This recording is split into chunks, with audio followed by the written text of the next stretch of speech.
Olá para você, louco por automobilismo. Não se assuste, calma. O rostinho bonito que você está acostumado a ver na sua televisão, mais uma vez, né? Interessante a frequência, né, que essas coisas vêm acontecendo. Mais uma vez não está aqui. Mas nós estamos, eu, Fábio Campos, âncora substituto, âncora reserva, âncora B, como você queira chamar. Estou aqui já para receber Adalto Silva. Pode aparecer, Adalto, sem mistérios. Eu não sou Bruno Aleixo, não fico fazendo mistérios. Pode aparecer, dando as boas-vindas para a gravação de mais um Loucos pro Automobilismo em semana de GP da Áustria. Seja muito bem-vindo, seu Adalto. Seja muito bem-vindo você também, grande Fabião, grandes confrades. E o Bruno Desleixo, mais uma vez. Só no hoje, vou revelar, porque eu sempre revelo. Hoje ele teve que ficar de babá. Literalmente, Adalto é a prova. Não tá fazendo programa porque tem que ficar de babá. Ossos da paternidade, mas Bruno Aleixo, eu sempre digo para você, é muito mais do que um rostinho bonito na sua televisão. Em breve, ele voltará. Enquanto isso, né, Adalto, a gente vai fazer o programa de hoje, vamos conversar sobre Áustria, vamos conversar sobre Fórmula 1, vamos fazer reflexões, vamos fazer análises, vamos falar um pouquinho do passado, vamos falar um pouquinho da história desse grande prêmio, que é um grande prêmio que tem assim, a sua marca na história da Fórmula 1, pode não ser o mais tradicional, mas sim tem. Tem. Não é, Adalto? Opa! Que é o primeiro grande prêmio. Era maravilhosa, né? Você sabe que eu tenho algumas. Eu não assisti uma corrida plena na pista antiga. Eu já vi imagens. Mas analisando, eu sei que eu posso estar redondamente enganado, e eu já começo o programa redondamente enganado. Você sabe que eu tenho uma preferência por esse traçado, mas eu já confesso, eu não tenho conhecimento total do traçado antigo. Porque o traçado antigo ele era mais longo, não é, Adalto? Mas ele não tinha freada. Ele tinha pouca freada. As curvas eram de raios muito maiores. Ok, curvas longas, desafiadoras. Sim. É legal. Mas eu não sei se nessa Fórmula 1 moderna, eu já vou começar te fazendo essa pergunta, daqui a pouco eu dou os recadinhos, mas já pra gente emendar. Por que a pista antiga era melhor? O que essa tem de bom, se é que tem alguma coisa na sua visão? Faz uma comparação das duas pistas, já que você puxou o assunto, e hoje não tem âncora, a gente faz o que a gente quiser aqui. A pista antiga, ela tinha, como você falou, ela tinha muitas curvas de alta de raio longo, né?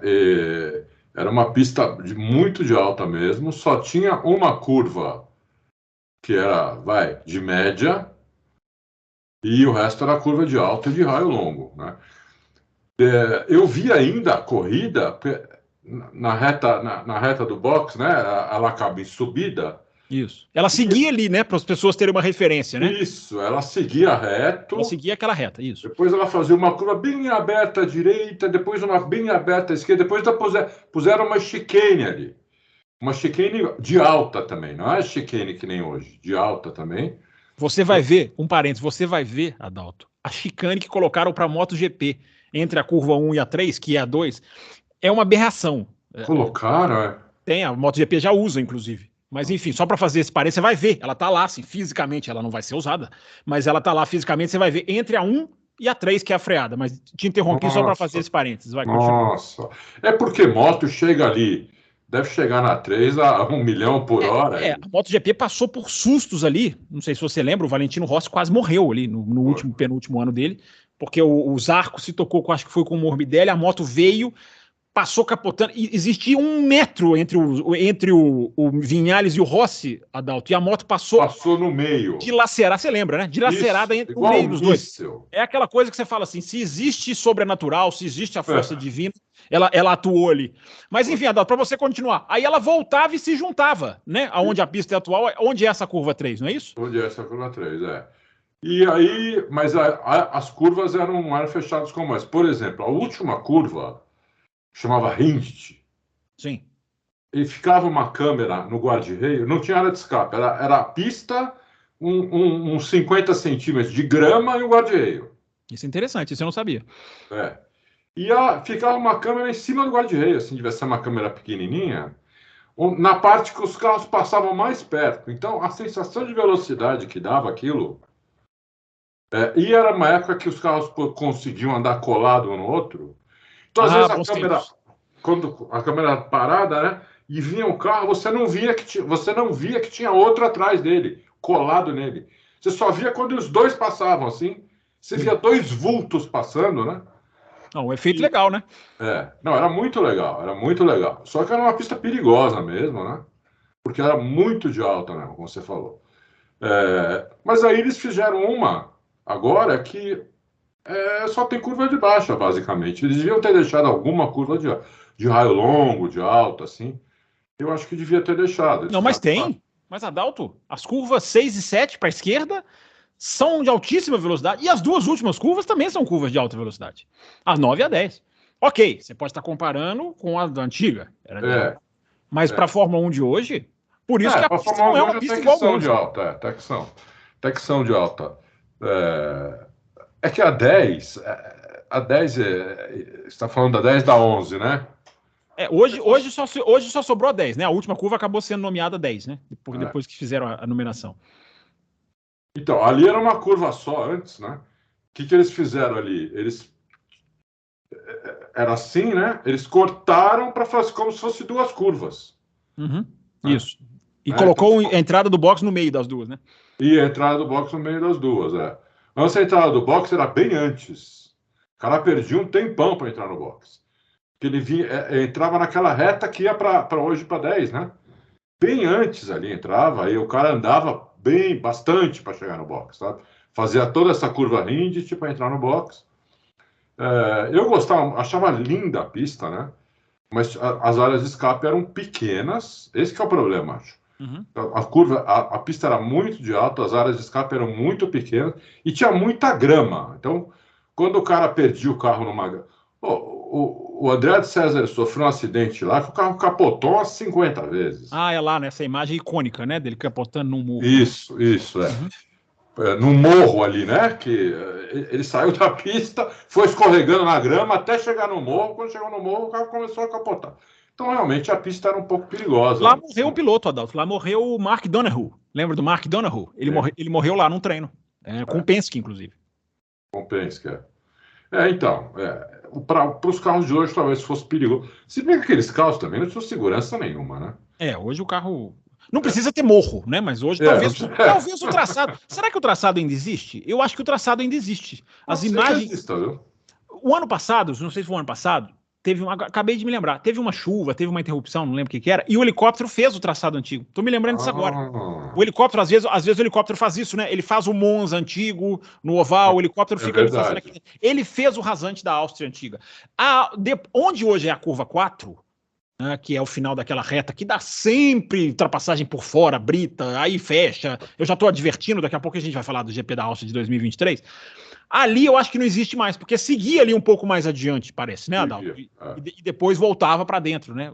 E ali agora tem arquibancada, enfim, eu acho que aquele pedaço não existe. Mas o pedaço de trás que você fala, da saída da 1, onde não existia 1, né? Ele seguia reto. Isso, seguia reto. E dava a volta lá atrás, se eu não me engano, esse pedaço está intacto. Legal isso. Mas não daria para esses carros de hoje, porque como não tinha freada forte, não ia ter ultrapassagem. Era muito difícil ter ultrapassagem, né? Aqueles carros lá conseguiam andar colado um no outro, usava vácuo. Hoje os carros não conseguem, eles chegam perto, já começam a perder a frente, né? Então, ia ser, talvez não fosse tão legal de assistir a corrida. Então você concorda um pouco comigo, né? Que hoje, esse traçado hoje, que é um traçado muito legal de hoje, né? Apesar de tudo, dá corrida boa lá. Hoje. Com esse traçado atual, dá corrida boa. Inclusive, ano passado, eu achava que a Red Bull era a franca favorita e ganhou o Leclerc. Mas é aquele negócio. Sprint. Um treino só. Né? A Red Bull se caracteriza por não ser um carro que já cai na pista certinho. O Verstappen perdeu os últimos 3 domingos de sprint. Ele ganhou a sprint na Áustria no sábado, sim, a sprint. Mas os domingos, ele não ganhou nos últimos 3 finais de semana de sprint. Se há algo que pode parar Verstappen, talvez seja um final de semana de sprint, embora o candidato primeiro da fila seria o Pérez, que não está ocupando, digamos assim, a primeira fila. Literalmente não está ocupando a primeira fila. Mas existe essa chance. Além do mais, Adalto, faz tempo que eu não uso essa expressão, além do mais. Além do mais, Adalto, a previsão é de chuvinha, nuvenzinhas com pinguinhos para sexta, sábado e domingo, Adalto. Domingo, Você quer que chova? Se você pudesse escolher, olha aqui, sem o âncora titular, a bagunça. Se você pudesse escolher, fosse São Adalto Pedro, São Pedro Adalto. Você faria com chuva esse final de semana ou sem? Por ser sprint, pelo que vem de interrogação de Mercedes, Aston Martin, Ferrari, com ou sem chuva, se você pudesse escolher? Sabe como eu gosto? O jeito que eu gosto é o jeito mais difícil de acontecer. Quando chove, para. Uhum. Sabe? Tipo, a corrida começa com chuva. O treino no Canadá foi assim, o Q2 foi assim, né? O Q2 foi assim. Parou, depois voltou a chover, né? Começa com chuva, para, seca a pista, o cara tem que trocar de pneu e começa a chover de novo depois. Eu gosto assim, porque isso dá uma mexida. Isso dá uma completa reviravolta na leitura da corrida. Né? Entendeu? Mas isso parece que tem até chance de acontecer. Porque tem dia que a previsão, bem que hoje ainda é terça, né? Mas tem dia que a previsão tá assim, né? Chove não molha. Então. Eu também até falava sobre isso ontem. Eu também gosto de olhar a previsão mais perto, porque a previsão a chuva pode dissipar, pode intensificar, né? Existem lá os famosos ventos que levam e trazem, enfim. Então pode ser que a previsão mude, embora, né, a previsão é previsão. Tá dizendo chuva, pode ser com chuva. Mas eu vou até aproveitar isso para te perguntar, Adalto. Eu não quero respostinha básica de chuva faz isso com os carros e seco faz isso com os carros. Na Áustria, especificamente, eu quero que você responda sobre Áustria. GP da Áustria. O que ele ganha, o que ele perde com a pista molhada? Não, eu acho que assim, ele tem mais a ganhar com a pista molhada do que com a pista seca, né? Porque a pista molhada sempre tem a possibilidade de qualquer piloto errar. Não é só os piores, né? Você tem vários pilotos muito bons de chuva hoje, diferente de algumas épocas, quando chovia, no começo desse século, quando chovia praticamente só dava Schumacher. Na época do Senna só dava o Senna, né? Hoje não, hoje você tem o Vespa e o Hamilton, que são muito bons de chuva, também tem o Russell, que é bom de chuva, o Leclerc, que é bom de chuva, o Alonso é bom de chuva, então você tem... Então nós temos um piloto ruim de chuva hoje na Fórmula, como era, por exemplo, o Felipe Massa, não tinha muito bom retrospecto na chuva. A gente tem hoje da chuva que seja mais complicado, Adalto, ou não? Estou tentando pensar aqui. Até o ídolo é bom de chuva. Olha, ruim de chuva, assim... tem uns caras que não aparecem na chuva. Por exemplo, os dois pilotos da Alpine não aparecem muito na chuva, né? Uhum. Eu não sei como que vai o Piastri na chuva também. Uma boa questão, né? Não sei como ele vai na chuva. Então, os pilotos da Haas até que vão bem na chuva. Mas assim, mais no treino, né? mais na classificação. Porque na corrida também... Nossa, a previsão de chuva aqui tá forte, viu? Tá forte? Tá, porque, ó, fala pra sábado tá 76%. Desculpa, sexta, 76%. Sábado, 83%. Né? E Domingo, 103%. E domingo domingo não tá com muita previsão de chuva, não. Domingo tá só 31%. Mas você falou previsão forte, então você quer dizer da chance de chuva. Não é necessariamente da intensidade da chuva. Não, das chances, né? 76% na sexta-feira, 83% no sábado e 31% no domingo. Então, vamos ver, mas hoje ainda é terça, pode ser que isso aqui, né? Lá no Canadá, na terça-feira anterior, a previsão de chuva para a corrida estava em 90%. Ah, é? Depois foi caindo, né? Adalto, uma chuva no final de semana de sprint, você acha que pode complicar mais ainda? Porque é um final de semana de sprint, aquele final de semana de um treino só, classificação, 2 qualifies, 2 corridas, sempre lembrando, né? Complica mais. Porque, assim, eu acho que tudo que complica para os pilotos melhora para a gente que está assistindo a corrida. Né? Tudo que complica para os pilotos e para as equipes. né? Porque elas ficam com dados que não sabe se vão usar, se não vão, se aquilo vai piorar, se não vai, entendeu? Então, eu acho que a chuva ajuda por causa disso também, né? E os pilotos não dão tantas voltas assim, eles ficam esperando um pouco para ver se a chuva melhora, se para. Então não andam tanto. Isso também é prejudicial tanto para eles quanto para as equipes, ficam com medo de bater, né? Então eles andam menos. Então isso é bom, porque na hora do vamos ver, eles têm muito menos dados do que ele tem no final de semana normal, né? Todo seco. Porque Você consegue identificar um carro que possa se dar bem na Áustria, pelas características da pista, no molhado? Ou eu tô apertando demais, é muito difícil? eu acho assim, eu acho que a pista no seco ela é muito para Red Bull, porque a Red Bull tem muita tração, saída de curva, dá aquela estilingada, né? Então você tem aí a curva, tanto a curva 1 como a 3 e a 4, que são curvas com muito. Tem que frear demais o carro para fazer. E aí isso dá muita vantagem para a Red Bull. Na chuva, não sei, porque a gente tem que pensar também que é uma cidade.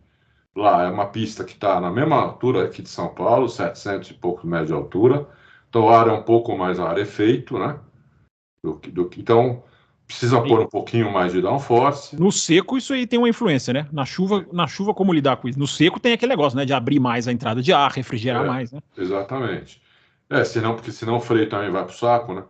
É. Mas eu acho que na chuva tem que pôr mais ainda, entendeu? Então, isso aí talvez ajude a Red Bull mais ainda. E o Vespa é muito bom de chuva, também tem essa, né? Sim, você citou aí. Você citou os pilotos bons de chuva, né? Você falou também, inclusive, falando sobre isso, você falou de os pilotos bons e os pilotos ruins, né? Não só os ruins erram, mas os bons também na chuva. Deixa eu te fazer uma pergunta também difícil, porque eu não sou como o âncora titular que fico aqui levantando. Isso aqui é um jogo de vôlei, quando eu não tô. Fico o âncora levantando bolas para o Adalto cortar. Eu não vou pôr o Adalto numa situação difícil. Quem que você acha que são os dois pilotos mais ameaçados? Eu ia falar um, mas se eu falasse um, eu estava facilitando para você. Então eu vou falar dois. Quem você acha, se você tiver que pensar dois pilotos mais ameaçados, independente de estar guiando bem, mal, normalmente não estão guiando bem, quem você acha que são dois pilotos mais ameaçados no grid hoje? Eu acho que são dois pilotos da Red Bull, o De Vries e o Pérez. Você acha que o Pérez tem uma ameaça para o ano que vem? Eu vejo ameaça para o ano que vem. Eu esqueci de colocar isso na minha pergunta. O Pérez tem contrato até o final do ano que vem. Eu acho que é para o ano que vem. Apesar do contrato do Pérez, Red Bull ela sempre coloca 300 cláusulas de saída para ela lá. Então eu não, né? A gente já viu recentemente eles trocando pelo no meio do ano duas vezes. Imagina no final do ano então. Eu acho que são esses dois aí os mais ameaçados, né? Porque o que o Pérez está fazendo num carro dominante, assim, nas últimas duas, três coisas, é vergonhoso, né? Não é no melhor carro, é num carro dominante, né? Eu acho até já falei, eu acho até que o Vespa ainda tem algum tempo no bolso nesse carro aí, sem nenhuma atualização. Entendeu? No Canadá, se o Alonso ameaçasse chegar perto, não sei o que, acho que ele podia acelerar ainda.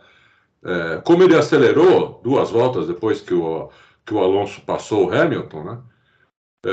O Alonso quis se engraçar, ele deu duas ou três voltas, meteu 7 décimos no Alonso, assim, em 2 minutos, entendeu? Então, é isso. Eu acho que o Pérez lá não conseguindo nem pegar as Ferraris, né? Chegando muito atrás das Ferraris também. E aí o De Vries, né? Que o cara campeão, tudo, campeão da Fórmula E, campeão não sei mais do que, ali não consegue andar melhor que o Tsunoda. Né? O Tsunoda é um piloto que o Gasly punha no bolso, né? Ano passado. E o De Vries está ali, tá apanhando até do Tsunoda. Dá para dizer que ele está apanhando do Tsunoda. Tudo bem, o Tsunoda pode ter melhorado, mas eu acho que se esperava mais do De Vries. Você não acha, não? Eu não esperava muito mais, não. Eu esperava ele melhor. mas eu não esperava muito mais, não. O De Vries na Fórmula 2 sempre foi um piloto... Ele ganhou a Fórmula 2, num ano bem dominante, mas ele nunca foi um piloto que chamou a atenção. Ele não era um Piastri, não era um Russell, não era um Leclerc. Ele ganhou a Fórmula E num ano muito, digamos, aleatório da Fórmula E, com um regulamento muito privilegia quem... pune demais quem estava na frente, então era um regulamento meio ioiô. E tem toda aquela questão, né, da corrida que ele fez o ano passado em Monza, tem alguns asteriscos, mas ele foi bem, e eu sempre digo, ele merece uma vaga na Fórmula 1, isso eu não nego, mas eu nunca esperei muito mais dele, não. Tem uma coisa a respeito disso, até para você, se você quiser comentar, que é importante a gente trazer, porque está se falando muito na questão do Daniel Ricciardo, e a situação mudou um pouco, sim. Eu até informei aqui no começo do ano da questão de como ele sentou no simulador e assustou a Red Bull negativamente, impressionou a Red Bull. Essa situação, a informação que eu tenho é de que essa situação mudou bastante, de que hoje ele é um cara que evoluiu muito no simulador. Ele teria uma chance na AlphaTauri para o ano que vem, por isso que eu não vejo o Pérez como ameaçado, porque isso seria para o ano que vem. E até no site oficial da Fórmula 1 há uma matéria lá citando de como essa especulação lá interna na Red Bull está crescendo, para ele sentar na AlphaTauri e poder, digamos assim, poder andar para se mostrar para uma possível, que é aquilo que a gente sempre falou. Por que ele assina com a Red Bull? Porque ali ele tem um possível encaixe. Então eu estou querendo dizer, para você comentar, Adalto, que a chance do Ricardo na AlphaTauri, que há alguns meses eu falei aqui, era mínima, porque estava se falando de trocar o De Vries no momento, e eu continuo não achando que isso vai acontecer, mas para 2024 há uma chance. O que você acha disso, Adalto? Você acha que cabe, não cabe, descabe, desfaz, recompra? Acho que pelo que o De Vries está apresentando, até cabe uma chance para o Ricardo. Eu não tinha essa informação do simulador que você tem, mas com essa informação, até caberia uma chance para o Ricardo lá no lugar do De Vries, que não está fazendo nada mesmo. Entendeu? Vamos ver até o final do ano, tem muita corrida ainda, né? Mas, assim, se ele não melhorar, eu acho que caberia o Ricardo lá, né? Ia ser um reinício de carreira para ele que nem ele esperava muito, né? Na frente do Liam Lawson, você acha? Porque o Liam Lawson é um piloto que eu tenho mais, digamos, apreço pelo Liam Lawson, talvez até um pouquinho pelo De Vries, apesar do De Vries ter 2 títulos que o Lawson não tem. Mas o Lawson, ele senta e anda bem praticamente todos os tipos de carro. Ele está muito bem na Super Fórmula japonesa, que a gente de vez em quando cita aqui. Sim. É um campeonato respeitadíssimo. Super. Entre o Lawson e o Ricardo, você colocaria os dois? Como o Ricardo está lá, né, já foi piloto deles, está indo bem no simulador, eles contrataram o Ricardo meio para... Quando o Ricardo foi mandado embora da McLaren, né, ele foi mandado embora da McLaren, eu achei que a carreira dele na Fórmula 1 tinha acabado. Falei, eu não vejo uma equipe que está contratando o Ricardo. Ele conversou com a Haas, né? A Haas até abertamente fala que tentou, né? E ele não quis. Isso. Mas assim, para pagar o que a Haas pode pagar, que é 10 vezes menos do que o Ricardo ganhava, né? O Ricardo tinha salário de piloto de ponta. Mas você sabe que na rescisão tem uma questão aí que o salário não atrapalhou a Haas, porque é o seguinte, a rescisão com a McLaren, para o Ricardo aceitar, e a opção de aceitar era dele, o acordo foi que a McLaren pagaria o salário do Ricardo durante todo 2023. Ela complementaria, vamos supor que o Ricardo ganhasse 20 milhões. Tô falando aqui da minha cabeça, até porque eu não gosto de especular salário de piloto, nem um assunto que me interessa. Mas eu sei que as pessoas adoram. Mas vamos supor que ele ganhasse 20. E aí ele fechasse com a Haas por 5, a McLaren tinha que cobrir 15, para que ele totalizasse 20 como ganho no final do ano. Então, só dar essa informação, que o salário não era problema. E porque até foi ele que não quis a Haas. O Gunther Steiner falou, não, telefonei, conversamos, as portas estavam abertas.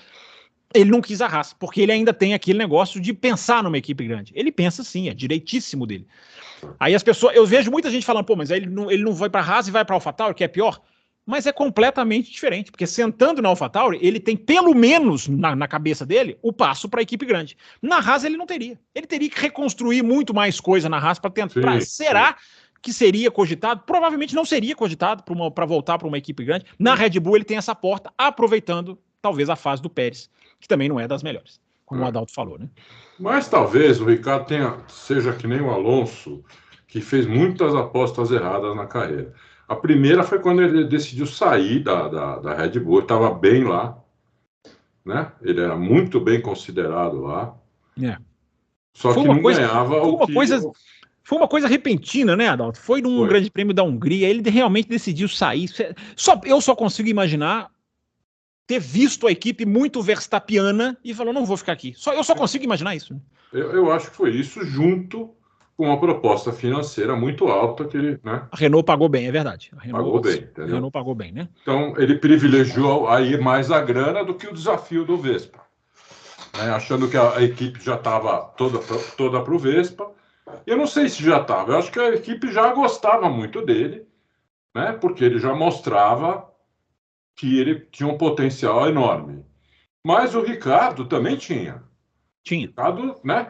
Ricardo, no ano mais problemático que eu lembro da Red Bull, que foi 2014, quando entrou essa UP híbrida, que o carro na pré-temporada não saía nem do box, quebrava o carro dentro do box. 15, eu acho que 15 foi pior, porque não ganharam nada. 14 ganharam 3 corridas. Então, ele ganhou 3 corridas. O Vettel lá, que era tetracampeão, o Vettel não chegou nem perto de ganhar, ele ganhou 3 corridas.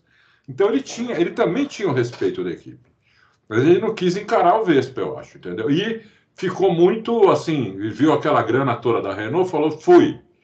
E agora ele ficou com medo do que você falou, ir para a Haas, porque a Haas em 2022 foi bem ruim, né? Não, foi 2021. 21 ela foi aquela que fechou o grid lá atrás, né? 2021. Que ela andou com o mesmo carro de 2020, né? Isso. Só com o assoalho cortado. Talvez ele tenha ficado com medo de ficar em último ali, disputando os 2 últimos lugares. Falou, bom, aí eu me afundo de uma vez, entendeu? Então ele preferiu ir para ser piloto, porque pelo que eu entendi, Fábio, ele foi contratado muito para ser tipo Coulthard, quando acabou a carreira. Mas eu acho que ele foi contratado para pôr uma sombrinha no Pérez. Eu acho que a questão do Pérez foi vital. Assim, Pérez, tem um Ricardo aqui agora para você, rapaz. Não vem criar caso, porque você lembra que houve aquele estranhamento no final do ano passado, né? Eu não acho que você esteja errado, não. Ele é um nome e ele é um marketing gigantesco, principalmente nos Estados Unidos. Mas eu acho que tem essa questão do Pérez. Uma coisa interessante que ele falou, Adalto, numa entrevista para Sky Sports, ele deu essa entrevista no ano passado, e ele deixou escapar uma coisa que eu acho muito interessante. Naquela batida dos dois, no Azerbaijão, em 2018, você vai se lembrar? Lembro. Ele esperava uma reação muito a favor dele. Não é que ser privilegiado, primeiro piloto. Ele deu isso bem a entender. Ele falou uma frase mais ou menos assim. Até tem mais de um ano que eu vi essa entrevista, eu até anotei coisas dela, então eu tenho um pouco aqui na minha cabeça. Se eu procurar as anotações, eu até acho. Ele disse uma coisa assim, a equipe pegou muito leve. Eu acho que a equipe foi muito leve com ele. Porque na cabeça dele, a culpa ali foi toda do Verstappen. Eu nem lembro aqui agora quem estava na frente, quem estava atrás na batida, até misturo. Mas ele acha, na leitura dele... Pelo que eu me lembro, o Vespa estava na frente. Estava na frente, né? Aí fechou, tirou o vácuo, provavelmente isso. Ele acha que a equipe... Ele deu muito a entender que ali foi quando ele pensou, e foi aquele ano que ele foi embora. Então, aquilo ali, eu tô contando o que ele fala, tá, gente? Eu não tô tomando partido. Ele conta que ali a reação foi muito light pro Verstappen, que ele esperava uma chamada mais dura. Talvez ali ele tenha começado. E não vamos esquecer também que ele passou o segundo semestre inteiro na Red Bull quebrando, né? O carro dele quebrava todo dia. Todo dia. Em 2018. Demais. Agora, o curioso é que o motor era Renault e ele foi para Renault. Isso é curioso. Né? Mas teve aquela questão, a Renault pagou muito bem para ele, né? Era uma proposta. Pagou. E o cara lá, aquele Abiteboul, adorava ele, né? Sim. Uhum. Fez tatuagem. Adalto, esse foi um dos erros de informação que eu dei. Na verdade, não era um erro na época, mas acabou virando. Não tenho como camuflar. Porque eu coloquei no meu Twitter, apurei, o Ocon será piloto da Renault em 2019. Eu cravei. E o acordo existia. Até o Netflix esbarra nisso. O acordo existia. A Renault não tinha colocado a assinatura, eu acredito, mas o acordo já existia do Ocon ir para a Renault em 2019. A Renault jogou fora esse acordo e fechou com o Ricardo naquela correria depois de um GP da Hungria que foi assinado um pouquinho antes, enfim, acho que eu lembro da Hungria. tamanha foi digamos assim, a reviravolta e isso que você está dizendo, a predileção da Renault pelo Ricciardo, que nunca perdeu a predileção pelo Ocon, tanto que foi lá e buscou ele depois. E ele está lá até hoje. Sim, mas o Ricciardo naquela época, em 2018, ele era considerado um piloto de ponta. Era um piloto, e ele era um piloto de nível top, né? Era como é o Leclerc, o Norris, hoje o Russell. Melhor até, porque ele já tinha vencido 7 corridas. 7 vezes, exatamente. Até melhor do que esses dúvida. que nós estamos falando. Sem dúvida. Mais consolidado. Mais consolidado, mais experiente, tudo, entendeu? Então, ele foi para a Renault tendo um tratamento totalmente de primeiro piloto, né?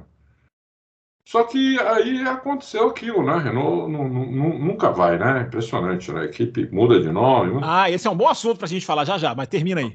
Boa deixa. Tá sempre no limbo a Renault, né? Tá sempre no limbo entre... No limbo é igual além do mais, hein? No limbo é velha também. Ela tá sempre entre as melhores e as piores, assim, ela divide, né? Da Renault para trás só equipe ruim, da Renault para frente são as boas, né? Ela é sempre a pior das boas ou a melhor das ruins, alguma coisa assim, né?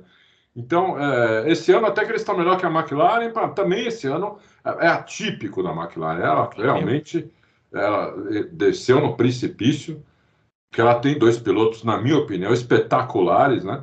Então, o carro realmente é uma cadeira elétrica, o carro. Mas eu já posso referir esse carro no passado, né, Adalto? Porque as informações são de que virão em Áustria, Silverstone e na seguinte, que eu nunca lembro qual, uma atualização em 3 etapas, que alguns dizem é a maior mudança de carro que o regulamento permita que você faça.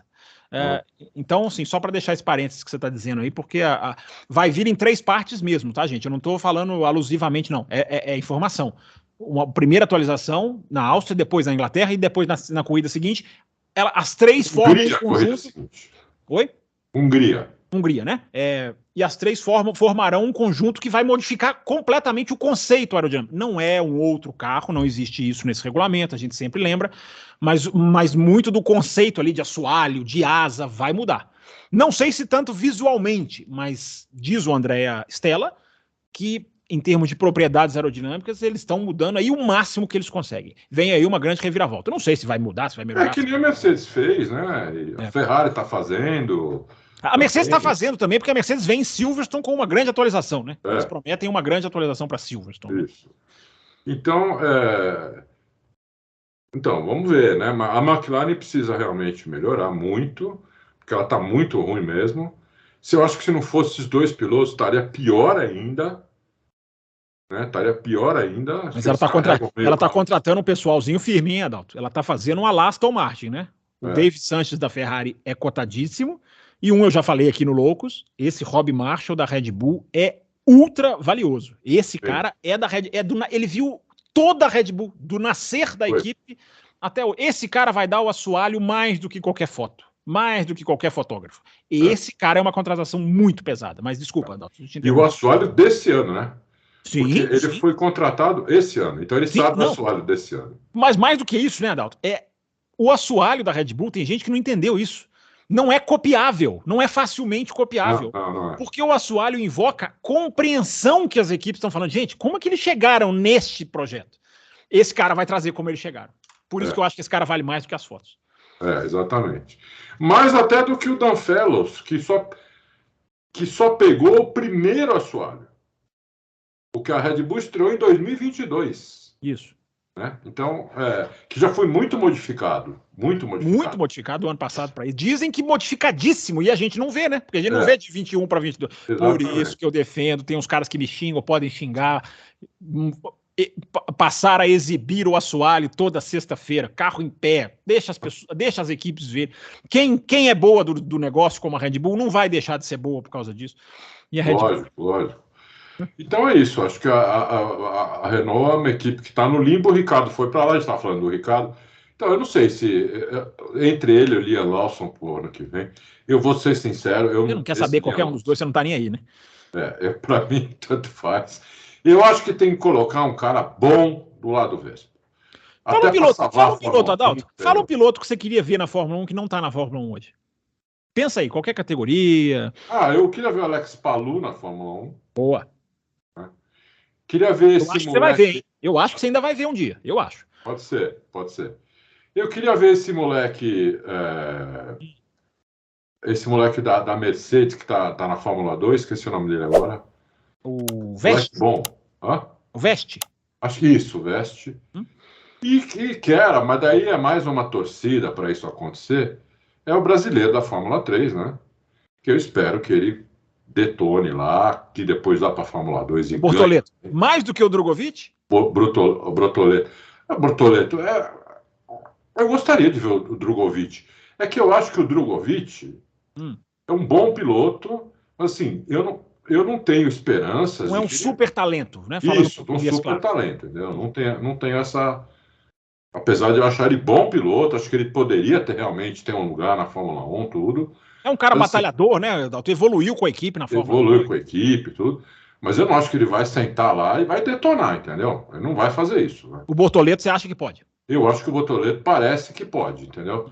Porque ele sentou no Fórmula 3 ali e já detonou de cara, entendeu?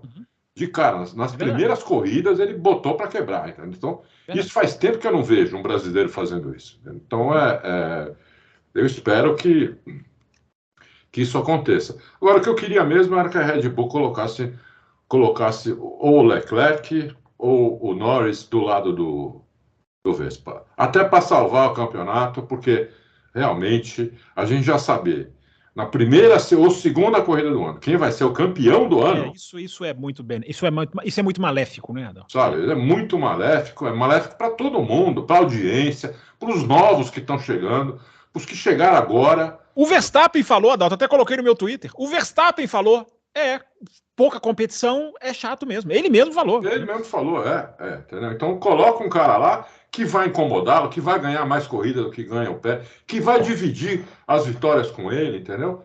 Um cara que nem que sejam, pode até perder dele. Não estou dizendo que eu não acho que o Leclerc ou o Norris ganhariam dele. Não sei. Pode ser que perderiam também. Mas no campeonato de 20 corridas, onde o Verstappen ganhasse, sei lá, 10, eu acho que esses dois ganhariam pelo menos 7, entendeu? Então, você levaria o campeonato até o fim, teria algumas disputas legais entre os dois pela ponta, teria inimizade, teria aquelas coisas que todo mundo gosta. Tudo isso que você está dizendo, Adalto, já que estamos no momento sonho de uma noite de verão, na verdade uma noite de inverno, né? Pelo menos aqui, em Belo Horizonte, o Adalto não, tá aí, mas parece que São Paulo já esquentou. Deu uma esquentadinha. Já que estamos no sonho de uma noite de verão, de inverno, o Hamilton, então, já que não vai acontecer, nós sabemos que não vai acontecer. Aí seria o sonho. Tá acabando a carreira, a Red Bull com quilômetros de vantagem, sem querer plagiar lá a propaganda. Bota o Hamilton, não vão fazer isso, eu sei que não vão fazer isso, ninguém aqui está dizendo que acontecerá, mas já que o Adalto embarcou numa era, assim, uma área de sonho, bota o Hamilton, ele falou aí de inimizade, o Hamilton preenche todos esses requisitos, enfrentaria... Poderia não ganhar, mas peitaria. Enfim, seria... Aí é só o Ron Dennis para fazer um negócio desse. O Ron Dennis fez Lauda e Prost. É verdade. Depois fez Prost e Senna. Depois fez Hamilton e Alonso, entendeu? É verdade. O Ron Dennis tinha peito para fazer isso. É verdade. É verdade. Os outros querem sombra e água fresca. Né? Nesse aspecto, o Ron Dennis faz muita falta, né? Tinha os seus defeitos, mas é um cara de mentalidade esportiva, ele não corria. De dupla de pilotos como corre Christian Horner, Toto Wolff, todos. Agora, não dava privilégio para nenhum desses caras. Não dava. Por isso que o Alonso brigou, né? O Alonso brigou porque queria o privilégio, queria ele. Exatamente. Não, vai os dois. Agora, é curioso, você está falando do Ron Dennis, eu não posso deixar de citar, né? O Adrian Newey fala, conta no livro dele, que é um livro que eu não li, mas queria muito ler, é o How to Build a Car, Como Construir um Carro. Mas tem um trechinho do livro do Newey que ele conta, Adalto, que o Ron Dennis, ali nos anos 2000, no começo dos anos 2000, chegou para ele, contrato acabando, chegou para ele, então tá aqui a proposta do seu novo contrato, ganhando menos. Menos? Ofereceu. O Adrian Newey conta isso, não é nem o Fábio Campos, nem um site, nem a Sky Sports, ninguém nada. O Adrian Newey conta isso. Que o Ron Dennis disse para ele, você vai ganhar menos. E que o Newey, que tem o seu ego, se sentiu absolutamente desvalorizado. Chegou a assinar com a Jaguar, você vai lembrar disso, Adalto. Chegou a assinar com a Jaguar, deu aquele Bafafá. Aquela contestação. O Ron Dennis cobriu, o Ron Dennis aí volta atrás, cobre, mas o Newey conta no livro dele que nunca mais se sentiu à vontade na McLaren. A McLaren chegou a esboçar isso que ela está fazendo hoje, uma liderança tríplice de departamentos, 3 formando, e o Newey conta que sentia, ele fala, não, por mais que eu fizesse o meu ótimo trabalho, eu era responsável por 33% do carro. Que é justamente o contrário do que ele tem hoje. Hoje ele é responsável não só pelo design do carro, como ele supervisiona o departamento de tecnologia avançada da Red Bull. Sim. E até no Red Bull Powertrains ele tem ali a sua função técnica. Né? Motor, que nem é do cara, mas ele está ali, né? Fazendo ali o seu papel, certamente já desenhando o que vai ser. Então é muito curioso, Adalto. Você falou do Ron Dennis. Eu lembrei disso, o Ron Dennis tinha essas, né? Não, aqui você vai ganhar menos. Nunca mais o Newey ficou satisfeito, e esse foi um dos motivos que o Newey troca, aí não era mais Jaguar, aí a Red Bull, porque ele foi prometido a ele autonomia para fazer tudo. Isso, e teve, né? E teve autonomia, né? E quando acertou, sai de baixo, né? Fez.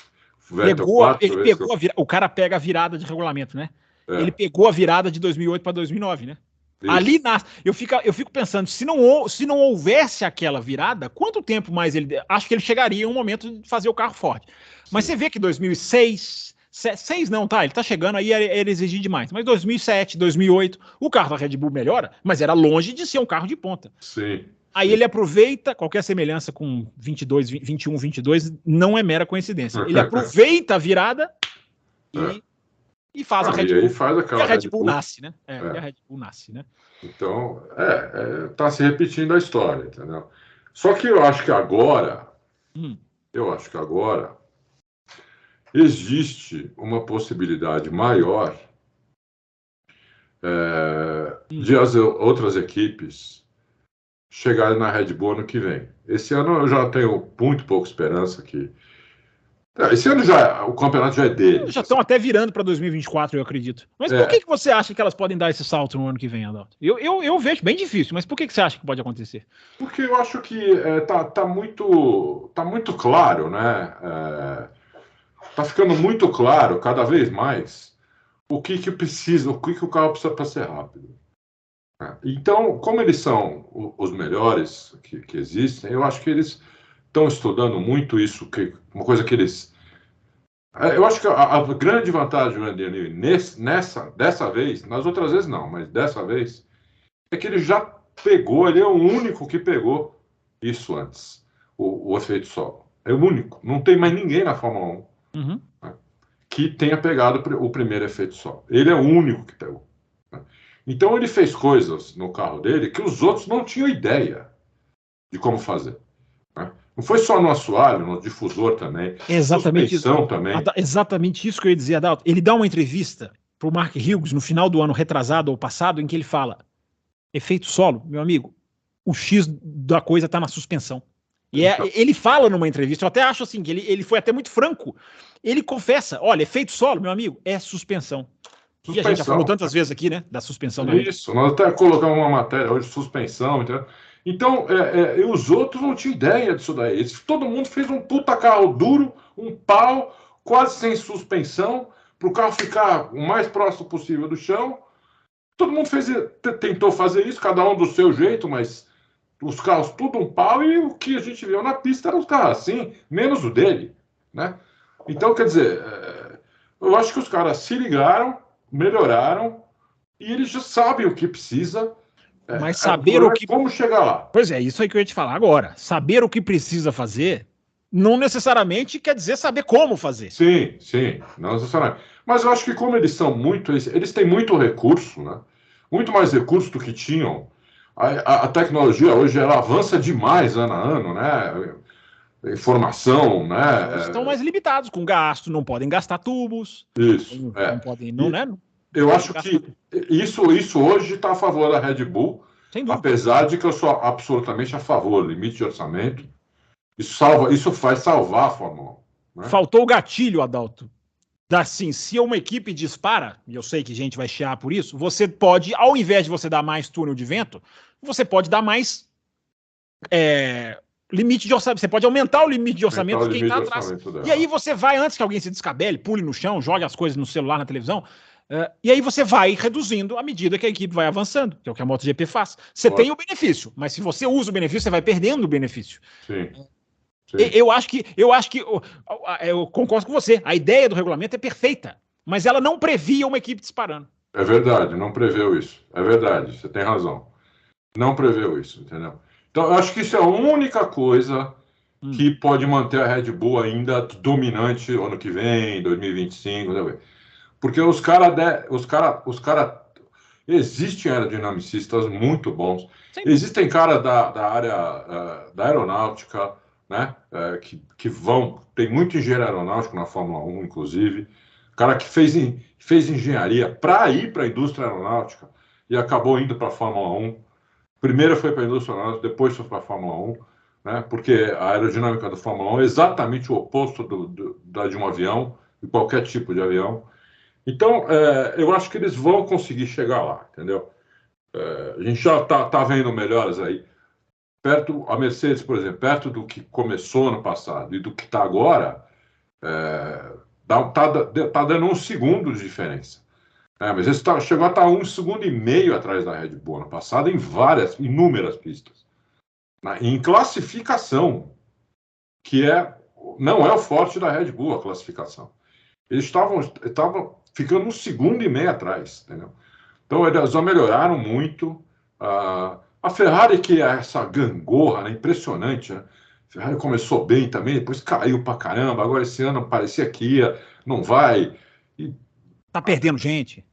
Mas a Aston Martin deu aquele pulo de 7º para 3º.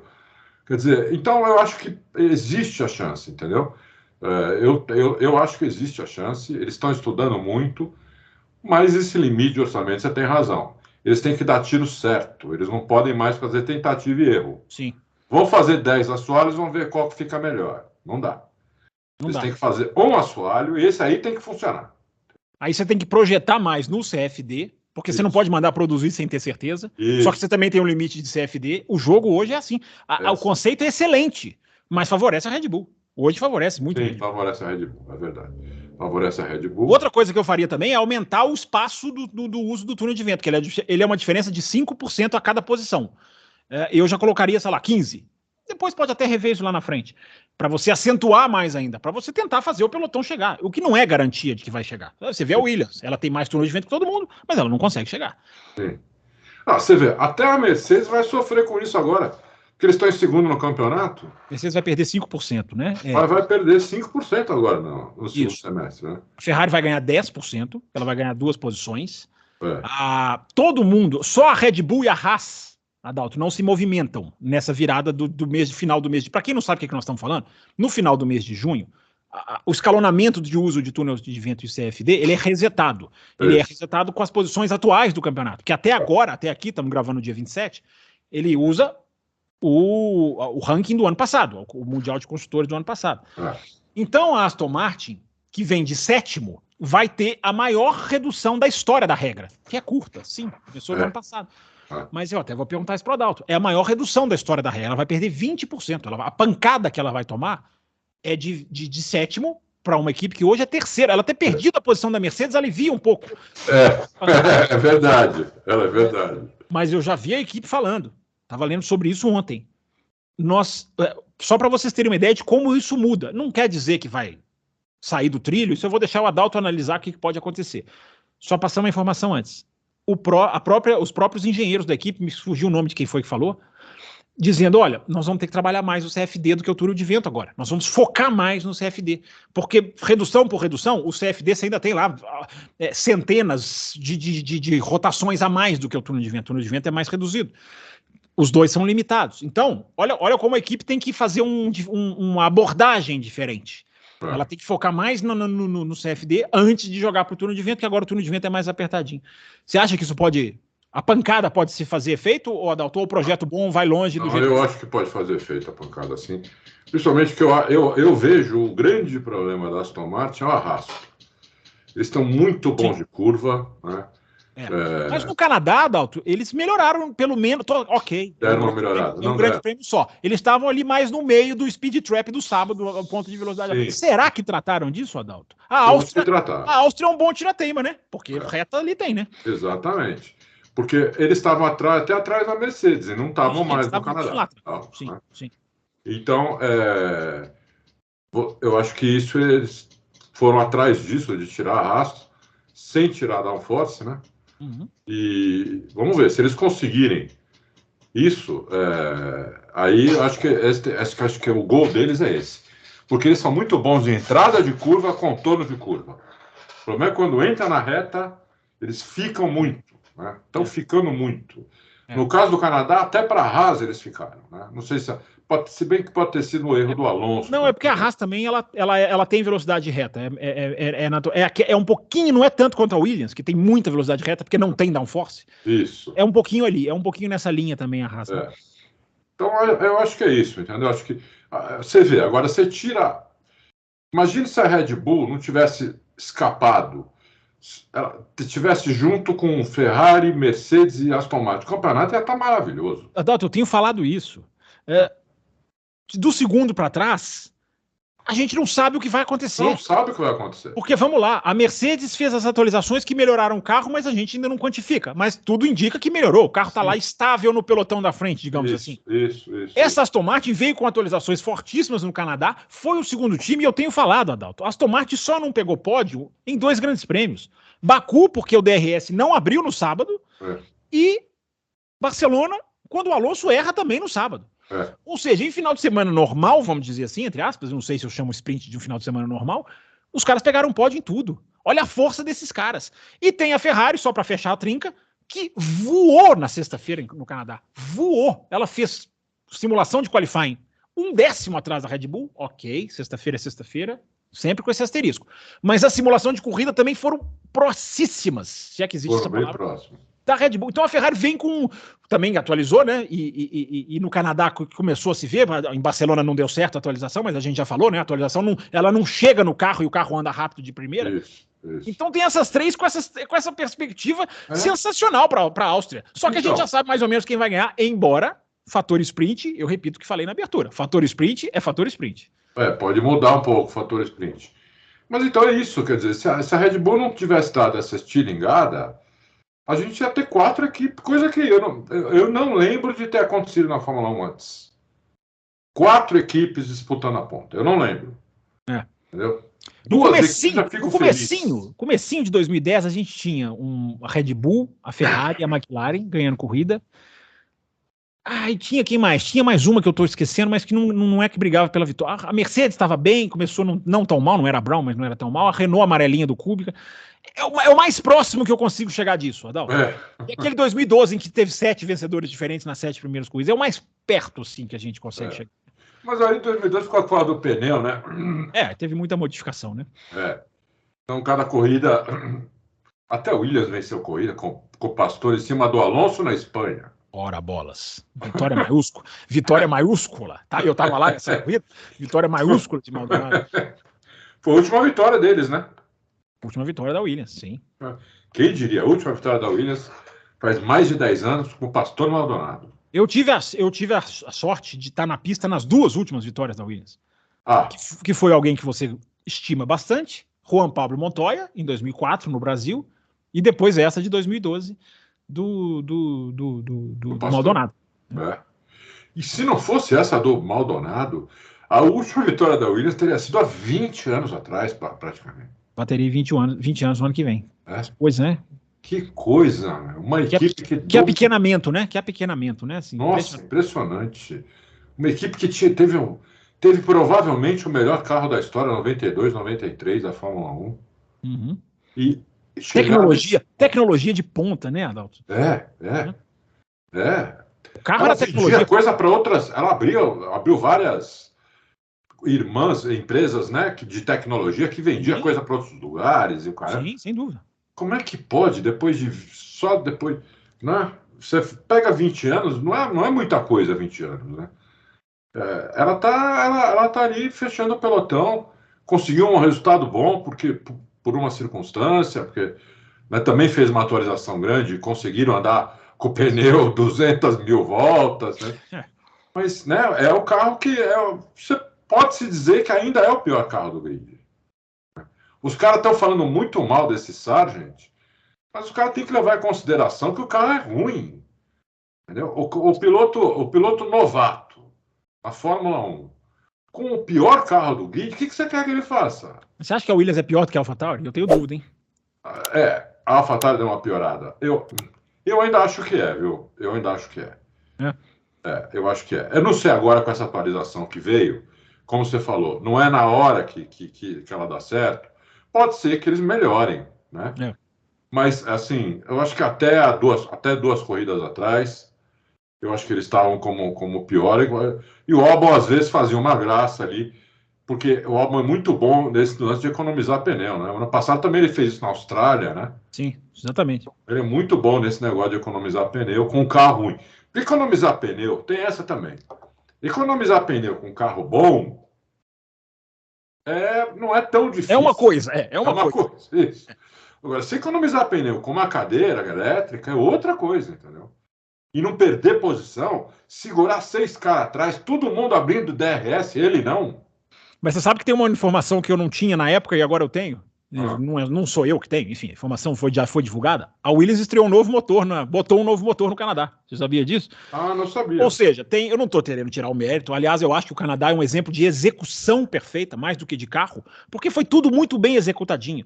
O Albon entrar com pneu vermelho no Q2, colocou ele no Q3. Isso ajudou. Aí na corrida se propôs a fazer aquilo certinho. É um exemplo de execução. A Ferrari deveria aprender aquilo ali, porque a Ferrari erra muito em execução. Mas tinha um novo motor, viu, Adalto? Isso acaba influenciando, porque ninguém pegava na reta. Ok, já é um carro que tem o estilingue da reta, o final da reta, melhor dizendo, muito rápido pela falta de downforce. É o assoalho liso, né? Aquele assoalho liso que a gente viu. Mas o motorzinho novo ajudou um pouquinho também, eu sou obrigado a passar deve ter ajudado. Não tem dúvida. Eu também não sabia disso, que tinha estreado um motor novo. Agora, deixa eu te fazer uma pergunta. Quem vai chegar em segundo na Áustria? Aí você está querendo acabar com o programa, você está querendo que eu encerre isso aqui, entendeu? Vamos terminando, muito obrigado. Nem falei os tweets, olha só que âncora mais. Mas estamos começando aqui o Logo. Siga a gente no Twitter, o editor já deve ter colocado, @campusfb, @adaltoracing e @brunaleixo80. Eu nem falei na abertura do programa.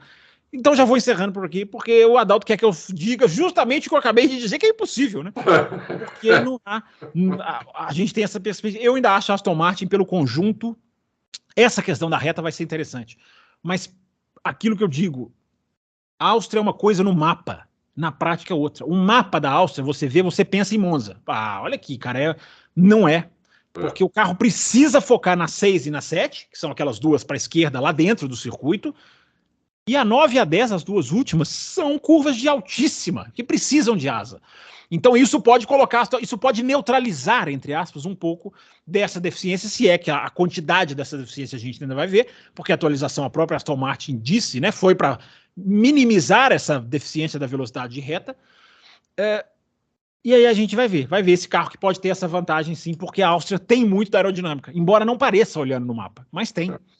Mas eu tendo a apostar na Ferrari como segundo. Que foi bem o ano passado, ganhou a corrida, né? Ganhou a corrida, inclusive. Corrida do ano passado. Eu tendo a apostar na Ferrari, porque a Ferrari foi muito bem no Canadá, se você imaginar as posições de largada deles. Muito bem, Adalto, no último stint, eu estava lendo, ela perdeu, nas últimas 30 voltas, ela perdeu só 1 segundo para a Aston Martin. Então. 1 segundo em 30 voltas, ou seja, no ritmo. Então, aí andando no bolo, né? Andando no bolo, que é mais difícil que a depois ela sai do bolo com a estratégia de ficar na pista enquanto todo mundo parou, né? Isso é verdade, ela sai do bolo. Mas eu apostaria assim. Eu apostaria dinheiro. Aqui, e se chover, esquece tudo que nós estamos falando, né? Sim. Aí esquece. Se chover, aí vem Hülkenberg para o primeiro pódio da vida, vem Tsunoda brigando pelo pódio. Claro que nós estamos exagerando, né? Mas, enfim. Não, mas por isso que eu falo, com chuva é sempre melhor, entendeu? Mas lógico, o ano passado foi uma corrida legal também. O Verstappen chegou em segundo, mas chegou colado Ele chegou a menos de 2 segundos, se não me engano. Mas tomou 3 ultrapassagens do Leclerc na mesma corrida, você lembra disso? 3, é verdade. Foi aquela... É um negócio, eu acho que é a questão da sprint. É a questão da sprint. É mesmo. Esse negócio de você. 3 ultrapassagens do Leclerc. Esse negócio de você só ter 1 hora e fechar o parque, eu acho sensacional, porque dá essa chance dessa imprevisibilidade. Isso aí é muito para se considerar. Mas tá aí. O Adalto citando. Acho que a Ferrari realmente. A Ferrari tem essa questão ali de até se dar bem nessa pista. Vamos ver. Vamos ver, né? Parece que o problema também de destruir pneu da Ferrari deu uma melhorada no Canadá. Porque quando entrou todo mundo... Mas eu acho que ali é muito a pista. Ninguém sofreu com pneu. E a Red Bull sofreu por não ter que poupar pneu. A Red Bull precisou aquecer o pneu.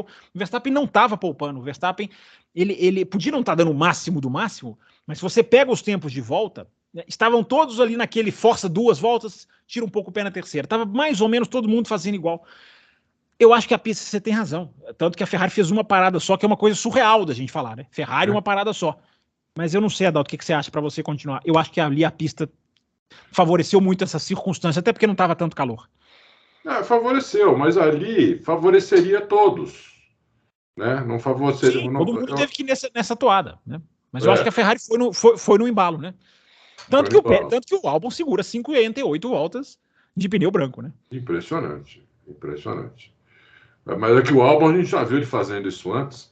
E o Albon é muito inteligente, assim, ele é um piloto inteligente, porque se você reparar o que o Albon fazia durante as voltas, como ele andava devagar naqueles lugares impossíveis de ultrapassar, né? Que só tinha uma linha de corrida, não tinha espaço para ultrapassar nada. E aquilo que a gente falou na terça-feira seguinte, né, Adalto? A reaceleração tem que ser perfeita. Tem que ser perfeita. Porque se ele vacila uma escorregadinha, o cara pega. Já era. Ele não podia errar uma freada lá no grampo. É verdade, tem essa se também. Uma freada, passava toda boiada, entendeu? Então, ele não errou ali. É ali que ele tinha que acertar, naquela chicane antes do grampo e o grampo. Ele não errou nenhuma vez. Então, ele foi muito inteligente. Mérito. O Albon é um que merecia uma volta, por exemplo, talvez. Para a Red Bull? Eu senti uma pausa dramática aí. Volta para a Red Bull? Eu acho que ele até tá parecendo que merece, entendeu? Porque ele tá indo bem. Não é que ele foi bem no Canadá. Ele chegou. Não é por isso. É porque pelo carro que ele tem, eu acho que ele tá indo bem desde o começo do ano. Aliás, desde o ano passado. Mas esse ano ele está melhor ainda, entendeu? Acho que o Albon está evoluindo como piloto. Sim. O erro de Melbourne eu não perdoo. Todo mundo perdoa, eu não perdoo. Ali jogou 6 pontos fora para o Williams, que não seria o 6º lugar, enfim. Eu não perdoo, mas eu não estou dizendo que não é válido o que você está dizendo. É um piloto em evolução. É um piloto que está bem. É um piloto em evolução, entendeu? Mas Red Bull acho um pouco cedo, hein, Adalto? Red Bull não é um pouco cedo, não? Já pensar em voltar? Sei não, hein? Não sei, não. Ele ainda é o piloto deles, né? Pois é, o Red Bull sumiu do capacete. Eu tava vendo o Ted Kravitz falar sobre isso. Parece que é um acordo que não é oficial, né? Tipo assim, você vai, mas qualquer coisa você volta. Eu confesso para você, se você tiver informação, por favor, traga. Eu não sei como é a amarra com a Red Bull ainda, como que ficou. Também não sei se é uma desconexão total. Mas o Red Bull andou sumindo do capacete esse ano, né? Pois é, então, assim, gente, não sei, né? O que será? Será que tá ligado? Será que não tá? Eu realmente não tenho essa informação. Todo mundo tem uma opinião. Que não seja ligado contratualmente. Pois é, talvez seja uma coisa assim, olha, se você fizer tal coisa, nós vamos te pegar de novo. Isso, Porque eles conhecem o cara, ele não saiu de lá, por exemplo, como o Gasly, que saiu quase que enxotado, né? Brigado. O Helmut Marko preferia ver o diabo do que o Gasly. Né? Mas o Gasly foi comprado foi a Alpine, eu não acho que o Gasly foi enxotado. O Gasly se deu bem, mas a Red Bull não gostava dele mais. Né? Na AlphaTauri eu acho que gostava. Na AlphaTauri, assim, você tá bom para isso aí. Até porque ele ganhou corrida com a AlphaTauri. Para a Red Bull, acho que ele não voltaria mais. Mas você vê que a Red Bull meio que queria se livrar dele? Você tem essa percepção? Eu tenho. Principalmente o Marco. Não gostava nada dele. Toda vez que o Marco ia falar dele, ele falava mal. Era uma coisa impressionante. Né? Esses pós-corrida da F1 TV,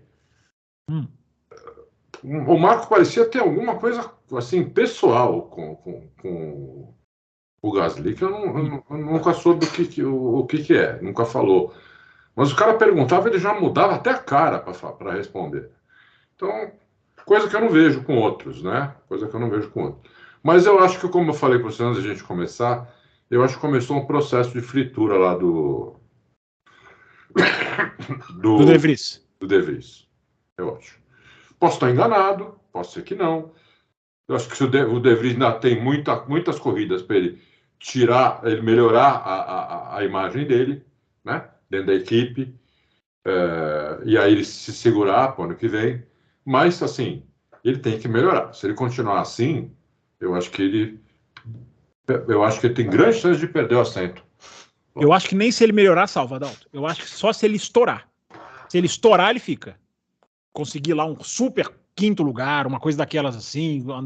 Se ele melhorar, marca 2 pontinhos aqui, 2 ali, eu acho que nem aí salva. Né? Pode ser. Mas você tá que nem eu, ele tem que melhorar para ficar. Não, sem dúvida. Ele não há a menor. Tem que melhorar para ficar. Porque senão eu acho que o lugar, né? Por isso que eu falei no começo do programa, a questão do Ricardo ganha muita força, na minha opinião, ganha muita força. Não é nem na minha opinião, tem fontes dizendo. O próprio site da Fórmula 1, que não é muito de citar fontes, diz lá, o Lawrence Barreto. Fontes indicam que ele está crescendo na AlphaTauri. Então eu acho que a situação do De Vries já é muito, muito difícil. Agora eu queria ver o Ricardo de volta, meu. O que eu queria ver também. Curiosidade, eu queria ver por curiosidade. O cara que já foi tão bom, eu queria ver. Eu tenho muita curiosidade de ver o Lawson, mas eu queria ver o Ricardo. Eu acho que seria interessante. E se não der certo, tchau, vai embora. Faz aquele contrato de risco, né? Aquele acordo de, olha, né, fica aí 1 ano, dá 1 ano só, que tantos pilotos sobrevivem com a corda no pescoço de 1 ano, né? Isso é uma coisa que ele é uma situação que ele se colocou. Mas coloca o cara para andar, né? E dizem, repito, essa informação não tirei da minha cabeça, de que no simulador ele agora está agradando bastante. Ele vai andar em Silverstone, então a equipe vai poder andar em Silverstone no teste pós-Grande Prêmio, tá, gente? Calma, não se assustem. No teste Silverstone de pneus pós-GP de Silverstone, ele vai andar, ou seja, a equipe vai poder ter uma medida clara. Ele também está agendado para andar na Itália, depois do Grande Prêmio, então tem aí um caminho para ele se mostrar para a Red Bull. Antes da gente acabar, Adalto, já caminhando para o final, mas como eu prometi, eu tenho que cumprir. Você falou da Renault, Limbo, gostei lá do Limbo, e eu falei, isso é um assunto para a gente puxar rapidinho. Então, rapidinho, antes de acabar. Comenta, por favor, essa venda de 24% das ações da Renault para um grupo que tem lá atores de Hollywood, carinhas famosas, personagens do cinema. Você que é um cinéfilo de bandeira, se você quiser misturar as duas coisas, falar dos filmes lá do Ryan Reynolds. E aí, essa Renault que vende 24% das suas ações? Notícia boa ou notícia ruim? A notícia, assim... Pode falar nenhum dos dois. Pode falar nenhum dos dois também. Esses caras, a notícia, assim... por um lado, né, eles compraram 24%, baseando-se de que a Renault, de que a equipe Alpine valeria 900 milhões de dólares. Então, por um lado, isso aí daria um programa, porque há 10 anos atrás tinha equipe que valia €1. Não valia isso, né? Vendeu assim. Vendeu por €1. Assim na situação de empurra. Mas casa com aquilo que a gente fala do tal 1 bilhão, né? Tá chegando perto daquele 1 bilhão que a gente já citou aqui no Lucro, né? Tá chegando perto de 1 bilhão. Uma equipe como a Alpine, que hoje está em disputa aí o quarto, quinto, né? P5, meio do grid, 900 milhões de dólares. Realmente a reviravolta com a Fórmula 1. Eu acho que são euros. Se eu não estou enganado. Pior ainda. Eu não tenho certeza, Só, enfim. Então você vê como uma equipe de meio de pelotão já chega na casa do bilhão de dólares. 900 milhões de euros dá $1 bilhão. Então é impressionante isso. A reviravolta que deu o esporte, que a Liberty deu no esporte, é impressionante. Em tão pouco tempo. Né? E o outro lado disso é que eu não entendi por que uma empresa como a Renault, Renault, né? Batizaram de Alpine, porque eles têm o carro lá, tem uma divisão lá de carros. A Alpine é uma marca que eles querem vender muito, né? Eles querem impulsionar o Alpine, né? Querem impulsionar a Alpine, por isso que deram esse nome para a equipe de Fórmula 1, que aparece muito na mídia. Mas eu não entendo por que uma montadora do tamanho deles vende 20%, 20 e poucos por cento da equipe. Eu vou te explicar por quê. Eles precisam de dinheiro. Pode terminar, pode falar. Não, a única coisa que eu vejo é o seguinte: eles precisam de dinheiro, porque vendendo 23, eles não perdem o controle, basta ter 50,01 você tem o controle da empresa, né? Então, eles não perderam nada do controle, eles vão mandar em tudo, mas vão receber aí 200 e poucos milhões de dólares, 230, 240, sei lá, para provavelmente investir em infraestrutura e não sei o quê. Mas eu acho estranho uma equipe de fábrica assim, só se que a Renault tem uma parte que é estatal, né? Só se falar lá na França, falaram, bom, acabou, não vamos, essa verba que vocês têm aí por ano, nós vamos cortar, entendeu? Eles vão ter que se virar sozinhos, só se foi isso, sei lá. Ou foi outra coisa, Fábio? Vamos lá. O que acontece hoje, Adalto? Na leitura que eu consegui ali até apurar, né? E fazendo uma correlação com a Mercedes. Não é muito diferente do que fez a Mercedes, Adalto. Esse é o novo modus operandi da Fórmula 1 que vai dar lucro, que vai jorrar lucro. Por quê? Lembre-se você que a Mercedes não é dona da equipe total. Ela não, é 33 só. 33 Mercedes, 33 Toto Wolff, que você fala ali que é da casa, e 33 Ineos, que é a empresa patrocina. É o que está fazendo esse consórcio que entrou com a Renault. Por quê, Adalto? Que essa prática ela vai ser, eu acredito que ela vai passar a acontecer até com outras equipes. A gente vai se acostumar a ver isso, percentuais sendo vendidos. Porque muitas vezes as pessoas pensam, pô, tá vendendo percentual, tá se afastando. Não, não tá não. Uma charada você matou. Mantém o controle acionário, mantém a decisão, a palavra final. Só que agora você vai gastar muito menos, porque você vai dividir quem banca com você a conta.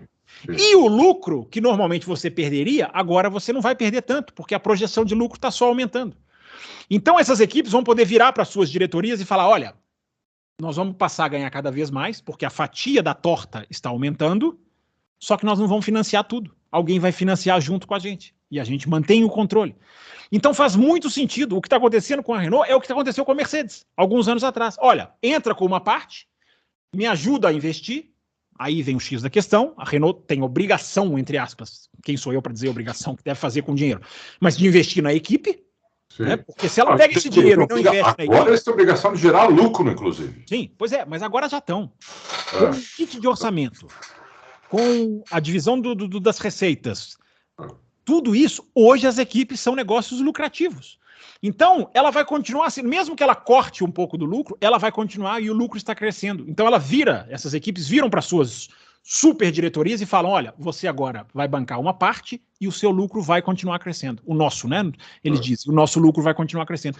Então, essa é a diferença da Fórmula 1 da Liberty, como você citou. Agora, vale a pena você entregar um pouco das suas ações, porque é dinheiro que vai entrar, que você vai realocar e você vai continuar aumentando o lucro, porque o lucro está só crescendo ano a ano. Eu acompanho muito essa parte financeira e o último balanço, Adalto também, o último balanço, a Fórmula 1 passa de 2 bilhões de lucro. A Fórmula 1 como um todo. 2,3.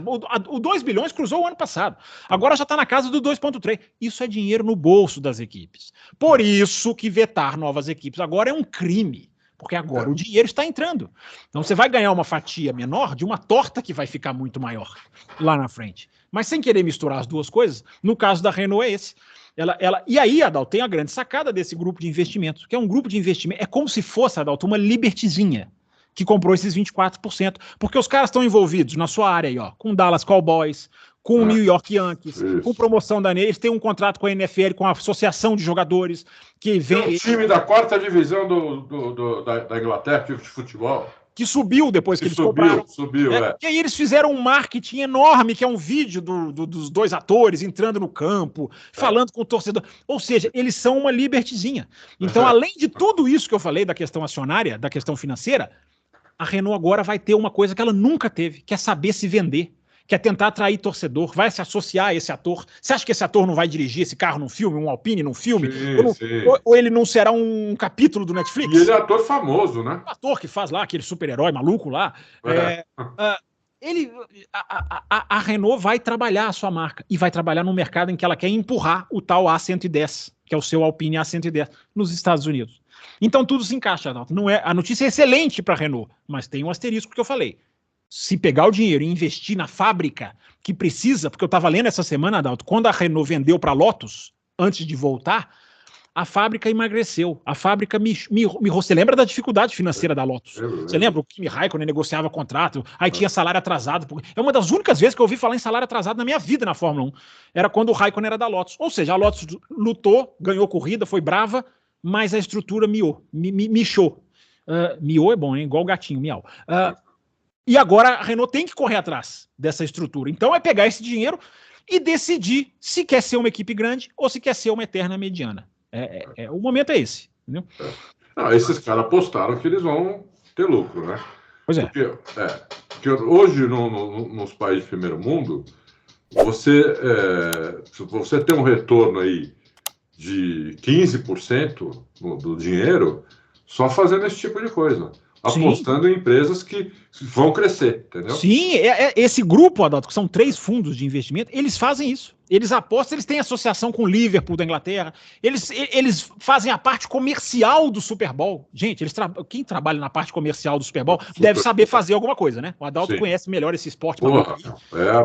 A propaganda mais cara do mundo. Pois é, não é que eles são responsáveis por tudo, mas eles trabalham no Hospitality Center de Super Bowl. Ou seja, gente, esses caras são midiáticos. E a Renault precisa de mídia, porque é o que o Adalto falou lá, voltando.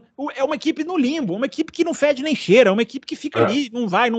Agora, pelo menos, ela pode construir uma base de fãs, ela pode construir uma rede social mais forte. Ela pode, claro que isso não é o mais importante é o dinheiro na fábrica. Sim. Mas ela pode fazer a roda girar e ganhar mais dinheiro. Sim. É isso, Adalto? Lógico, e investindo em infraestrutura, ela pode melhorar o carro, tudo, entendeu? Ter resultados melhores, né? Eu acho que é isso, né? Adalto, mais um pensamento aí para fechar, um provérbio, uma citação, um filme, quer dar uma recomendação? Adalto, ele fica dando recomendação no WhatsApp. Eu vi o filme, sensacional, assistam aí. Você viu o filme? Não vi não. Esqueci até o nome. Você colocou aqui no grupo, você colocou até foto. Então eu vou dar a recomendação. Uma dica cultural do Adalto para encerrar o Loucos. Isso, para encerrar. Acho que é na Netflix, O Pacto. Filme novo, pode assistir aqui, ó. Show de bola. É isso aí. Recomendação, se pegar, a gente institui esse quadro aqui, porque o homem gosta de cinema, vocês não imaginam. Gosto muito. Adalto, quinta-feira, Bruno Aleixo de volta, eu espero, senão eu já começo a clamar por multas no contrato. Quinta-feira, respondendo as perguntas, véspera de GP da Áustria, previsão do tempo vai estar mais certinha, mais atualizada. E você que quer saber tudo de GP da Áustria, de bastidores e sprint, quinta-feira fica ligado na página do Auto Racing. Tem gente que fala, mas o YouTube não. Esses dois só querem saber que você vai lá na página do Auto Racing escrever lá a sua pergunta. Você entra lá, cuidado que fecha rápido, tem que ser meio Nishan Capuji, né? Na espreita, e aí você participa, não é isso, Adalto? É isso aí. Entra lá, faz sua pergunta, a gente abre umas 2h30, pergunta lá, porque é rápido. Em meia hora, 40 minutos, já tem 30 perguntas, a gente já tem que fechar. Pessoal tem o jornalismo, todo mundo tem o seu jornalista dentro de si, eles vão lá e mandam pergunta. Até a próxima quinta, então, fiquem ligados, deixa o seu like, atenção, não falei no começo, mas falo no final. Assistiu o vídeo? Deixa o seu like, o like é bom, o YouTube trabalha os likes e oferece a live para outras pessoas, você ajuda o canal. Deixa o seu like, você já é inscrito, se você não é inscrito, meu amigo, ponha-se daqui para fora. E até quinta-feira com mais Loucos pro Automobilismo. Grande abraço a todos e até a próxima. E critiquem o âncora. Sempre é bom criticar o âncora nos comentários. Isso. Tchau.